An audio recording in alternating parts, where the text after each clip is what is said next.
Olá, você, estudante de concurso. Estamos aqui para mais uma aula de atualidades CDF Concursos e eu sou o professor Fabrício Jacó. Vamos falar de meio ambiente. Só alguns tópicos, porque é um assunto muito extenso, necessita de várias aulas, então vamos ver aqui quais serão os tópicos dessa aula. Vamos falar sobre mudanças climáticas, que é questão frequente em provas. Dentro disso, efeito estufa. Depois vamos falar um pouquinho das nossas florestas, e a relação agronegócio e meio ambiente, e por fim do Acordo de Paris, também assunto recente. Primeiro, mudanças climáticas. O que são as mudanças climáticas? Óbvio para eles, logicamente, era que simplesmente a temperatura média do planeta estava aumentando, então o planeta ficava um pouco mais quente. Mas eles chegaram à conclusão que, como o clima é muito complexo, são infinitas variáveis que se interrelacionam, temperatura, vento, umidade, pressão, enfim, que, na verdade, algumas regiões podem aumentar a temperatura, outras diminuir, e nisso a velocidade dos ventos aumentar e causar mais furacão, e aí, com o aumento da temperatura, degelo das calotas polares, o nível do mar sobe, o nível do mar subindo, regiões costeiras podem ser inundadas, ilhas podem até desaparecer. Então, tudo isso está dentro do pacote de mudança climática. Quais as consequências? Foram exatamente essas que eu falei agora.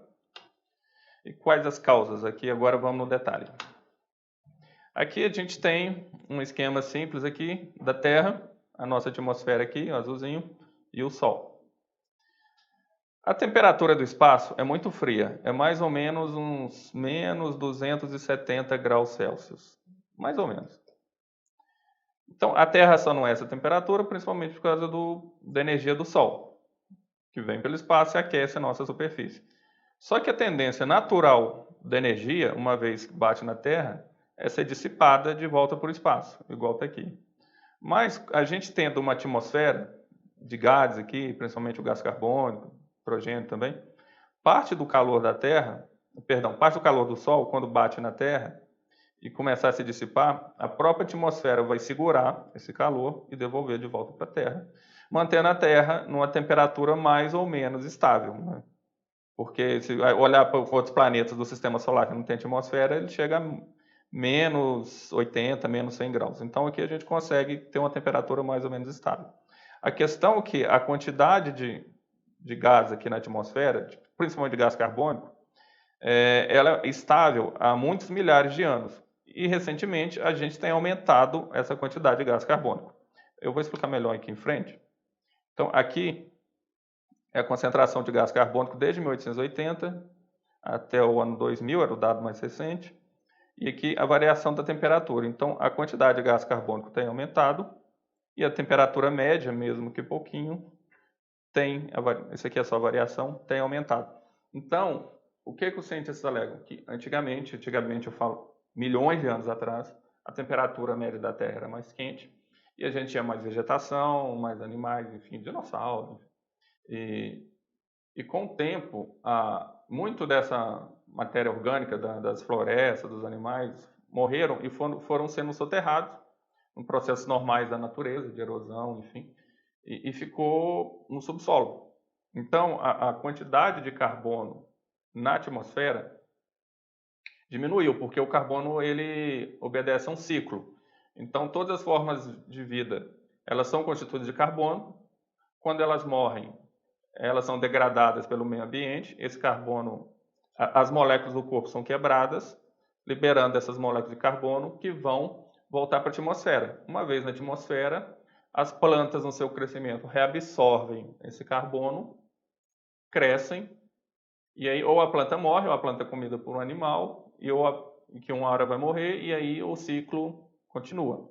Então, como a grande parte da fauna e flora no decorrer das eras morreu e foi sendo soterrado nos sedimentos, enfim, a quantidade total de carbono disponível para os processos na atmosfera com o tempo diminuiu. Então, a temperatura ficou estável para os nossos padrões de hoje. Só que hoje, à medida que a gente fura a terra, extrai o petróleo, que é justamente um resíduo dessa matéria orgânica que se transformou no petróleo devido à alta temperatura e pressão por muito tempo, principalmente pressão, mais destruição das florestas, enfim, a gente está devolvendo para a atmosfera uma quantidade de carbono. CO2 é só a forma mais simples do carbono, que é carbono mais 2 moléculas de oxigênio. Então, a gente está devolvendo o carbono, o CO2, enfim, para a atmosfera. Então, a concentração está aumentando. Então, a intensidade do efeito estufa aumenta e a temperatura média aumenta. É essa a teoria. Vamos seguir. Questão de prova aqui. É crescente a consciência de que enfrentamos uma série de problemas que, a longo prazo, ameaçam a sobrevivência da espécie humana. Entre os problemas relacionados abaixo, identifica os que podem trazer sérias consequências para a vida das pessoas. Alterações significativas no clima, falamos sobre isso. Crescente desertificação, falamos sobre isso. Destruição das florestas, falamos sobre isso. Diversidade biológica. Tem que existir, ainda bem que existe, a gente espera que continue. Se fosse destruição da diversidade biológica, estaria errado, mas diversidade biológica, não. Aliás, estaria certo. E poluição dos rios e mares também afeta. Logo, o único enterrado, 8 em 4, alternativa C. Antes de entrar aqui na questão da floresta, tem um outro ponto importante, que é o seguinte: tudo que eu expliquei aqui é a linha principal de pensamento dos ambientalistas. Não é a única. Existe uma corrente menor que diz que as mudanças climáticas elas ocorrem naturalmente, são ciclos do planeta que ocorrem de tempos em tempos, e que, na verdade, não é o aumento de CO2 aumentando a temperatura, é o aumento de temperatura que aumenta a quantidade de CO2. Para se embasar, eles conseguem dados antigos de períodos pré-históricos, por exemplo, na Antártica, e cavando uma coluna imensa de gelo, e quanto mais na base dessa coluna, mais antigo é o ar que se congelou para gerar a coluna, e aí se faz a análise desse gelo, se vê a quantidade de gás carbônico e se vê a quantidade de gás carbônico que existia na atmosfera na época. E outros dados de planta, enfim, para ver a temperatura média do planeta naquela época. E eles alegam que houve outros ciclos de aumento da temperatura, tipo há 100 mil anos atrás, onde o ser humano mal fazia uma fogueira para assar sua caça na porta da caverna. Então, esse grupo alega que não é o ser humano que está causando essas mudanças climáticas. Mas, como eu disse, isso é uma corrente minoritária, não é aceita pela maioria, mas é bom saber que existe, porque aí vem o debate, enfim. Vamos falar sobre isso mais aqui daqui a pouco. Vamos seguindo agora. Sobre as florestas. Importância das florestas. Andaram falando por aí que a Amazônia é pulmão do mundo. Essa é uma frase superada há pelo menos 20 anos. Primeiro, que o pulmão não produz oxigênio. Ele consome. Segundo, que a floresta também não produz. Ou melhor, ela produz, mas o que ela produz, a maior parte ela mesma consome. A maior fonte de oxigênio na atmosfera vem do mar. Tá? Mas, não que a floresta não seja importante. A manutenção da floresta é importante para fixar o carbono. Igual eu expliquei antes, você destrói o carbono, a floresta, o carbono vai para a atmosfera, aumenta o efeito estufa, para controle de umidade, para controle de erosão do solo, para manutenção da diversidade biológica, enfim. Tem diversos outros motivos para manter a floresta em pé. Mas pulmão do mundo ela não é. Tá? Vamos em frente. Desmatamento e degradação florestal, é só para entender a diferença. Desmatamento é quando a floresta foi completamente destruída. Mas ela pode ser parcialmente destruída, só se extrair algumas árvores, enfim, alguma coisa assim, e manter alguma coisa, é apenas degradação. 31% da área terrestre do mundo ainda é coberta por florestas e, no nosso caso aqui, 19% da Amazônia está em estado de desflorestamento, ou mesma coisa que desmatamento, consolidado. Ou seja, 19% da Amazônia já era em 500 anos. Ainda tem 81%. Esse número não é preciso porque em alguns locais é difícil definir quando termina a Amazônia, a floresta amazônica, quando é outra coisa, enfim. Não é tão simples determinar esses números, tá? Mas, de forma geral, 80% da floresta amazônica ainda existe. Então, de vez em quando vem uma pessoa, que estão acabando com a Amazônia, não sei o quê, não sei o quê. É lógico que tem que proteger a floresta, mas não é assim. Em 500 anos só não derrubou 20% da floresta. Não vai ser em 1 ano ou 2 que vai derrubar os outros 80%. Tá? É importante, tem que preservar, mas não está acabando de uma hora para outra, não. Vamos ver aqui no gráfico. Aqui no gráfico agora, a gente vai ver a área de floresta queimada no Brasil, de 2002 até 2019, ainda incompleto, né, até setembro. e está separado por bioma e medida em 1.000 km², ou seja, tem área total. Aqui é o valor aqui vezes 1.000 km². Como está separado por bioma, a gente pode ver que o que mais queima é o Cerrado, primeira coisa. E só depois vem a Amazônia, que é o azul escuro. E outra coisa importante, a gente pode ver que o recorde de queimada no Brasil foi em 2007, onde chegou a quase 600 mil, aqui, ó, deve ser uns 580, 1.000 km² de floresta queimada. De lá para cá, foi só diminuição, né? E aí aqui em 2010 ainda teve alto e só diminuindo. Aqui em 2019, pode ver aqui que a gente até agora está uns 120 mais ou menos. Vou pegar daqui. Último ano fechado, 2018, uns 180. Tem que combater? Lógico que tem. Mas pode ver que está sendo combatido e está diminuindo.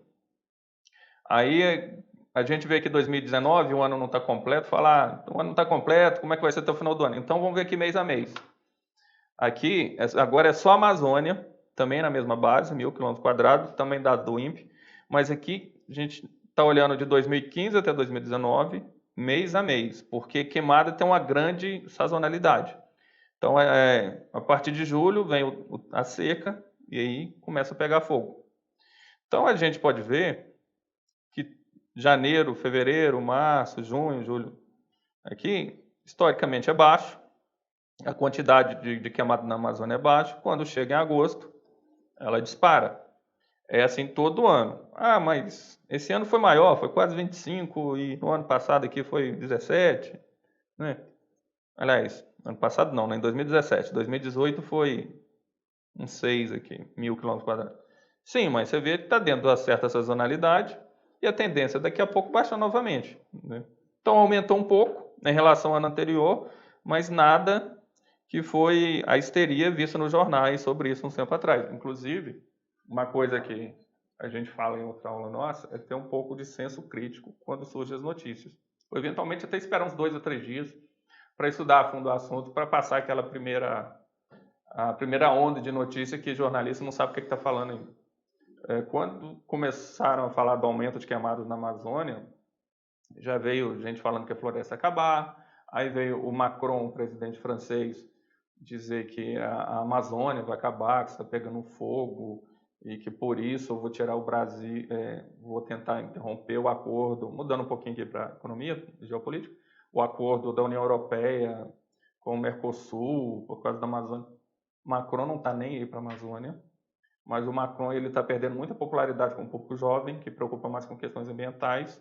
Então, ele com esse discurso, ele tentou ganhar um ponto com essa parcela do eleitorado. E, além disso, os fazendeiros franceses estavam preocupados com essa união, porque ia ficar mais fácil o produto do agronegócio brasileiro, que é altamente competitivo, assunto de outra aula nossa, ir para a França. E aí, os fazendeiros franceses seriam prejudicados, porque eles teriam competição muito mais acirrada. Então, por pressão dos fazendeiros, o Macron ameaçou ir contra o acordo União Europeia-Mercosul e usou a Amazônia de pretexto. Mas a Amazônia continua protegida tanto quanto estava ano passado, ano anterior, etc, etc. Não tem essa grande diferença. Fora uma pequena sazonalidade que a gente viu aqui no gráfico, a Amazônia não está acabando e não vai acabar amanhã. Sempre tem outras questões envolvidas a mais do que ele que dizem. Tá, vamos aqui em frente. Agora sobre desmatamento. Uma outra coisa importante. A Amazônia é uma floresta úmida. Ela não pega fogo assim do nada toda hora.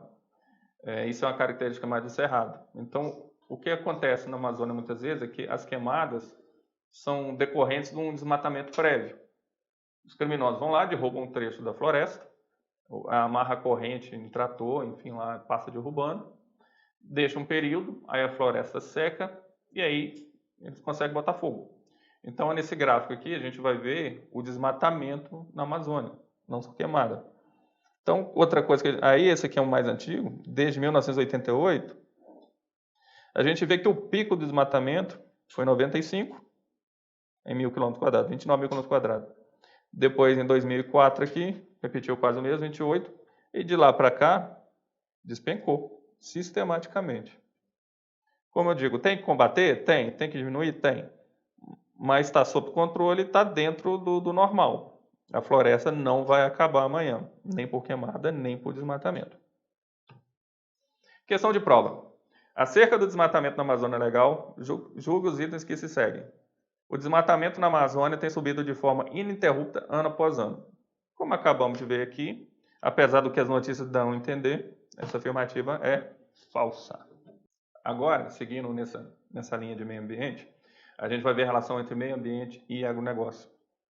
Então, a gente vai ver aqui um gráfico que é super importante, que eu sempre digo que todos os ministros da Agricultura nos últimos 20 anos mostram esse gráfico sempre que podem, porque ele é fundamental para a gente entender como a agricultura não é inimiga do meio ambiente. Vamos ver aqui.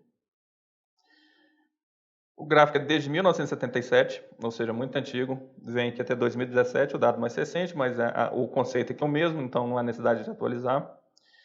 Então, na linha azul aqui temos a área plantada, e aqui na linha laranja a produção de grãos. Aqui está em base percentual, tá? Então, 77 estava 1:1, e vamos ver o quanto cresceu. Então, nos últimos aqui 40 anos, a área plantada no Brasil cresceu 160, ou seja, 60%. Já a produção de grãos cresceu 450. Olha a diferença de gap. O que significa, na verdade? Significa que devido a muita pesquisa e teórica aplicada, extensão, a nossa produtividade no campo, ela disparou nas últimas décadas. Método da Embrapa, de outros órgãos de pesquisa, da universidade, institutos, enfim.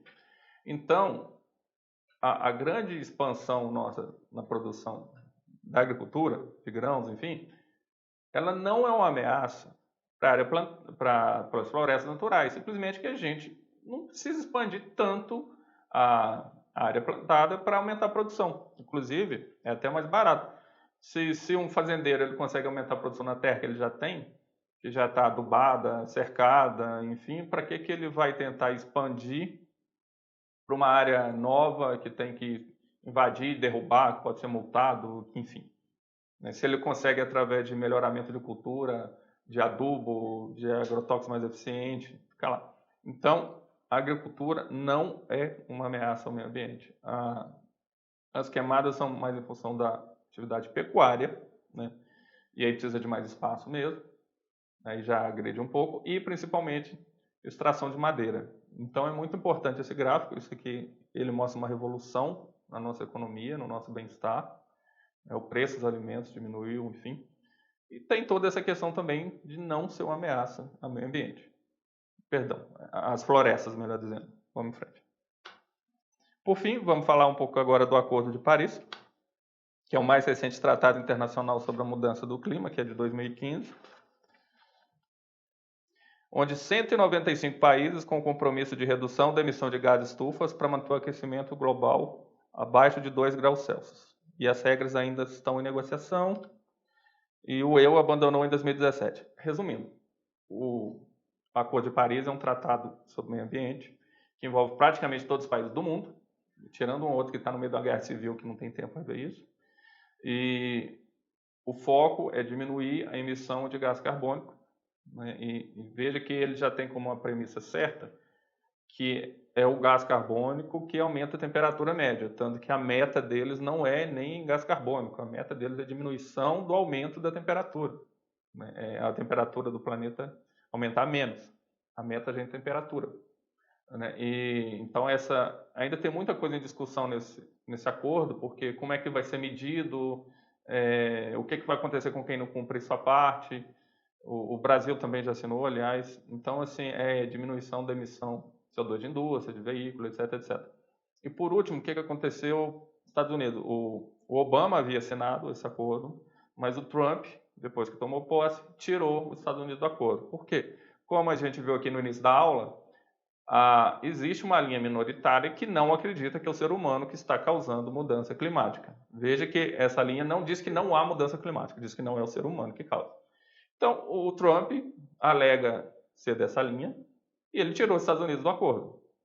Se ele realmente acredita nisso, se é questão comercial, de pressão das indústrias americanas, A gente não sabe, mas ele alega que não acredita e tirou os Estados Unidos. Isso que é importante saber.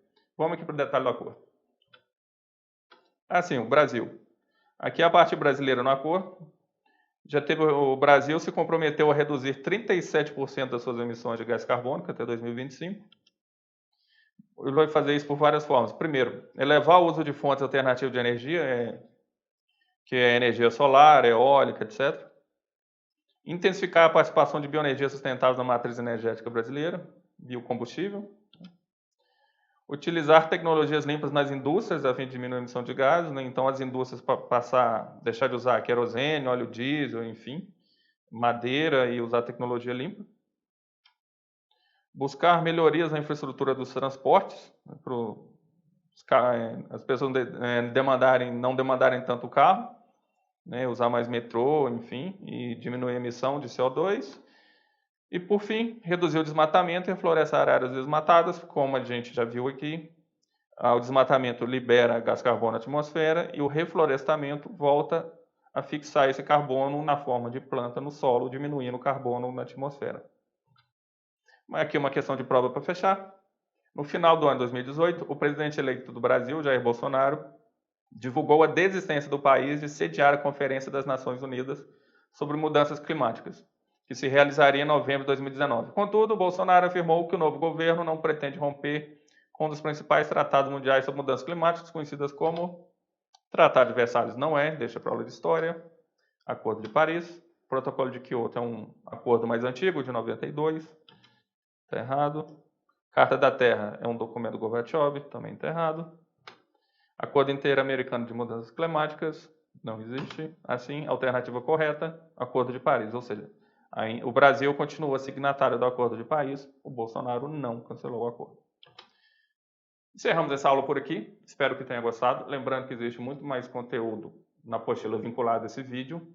Não deixe de participar do fórum com suas perguntas e dúvidas. Bons estudos e até a próxima.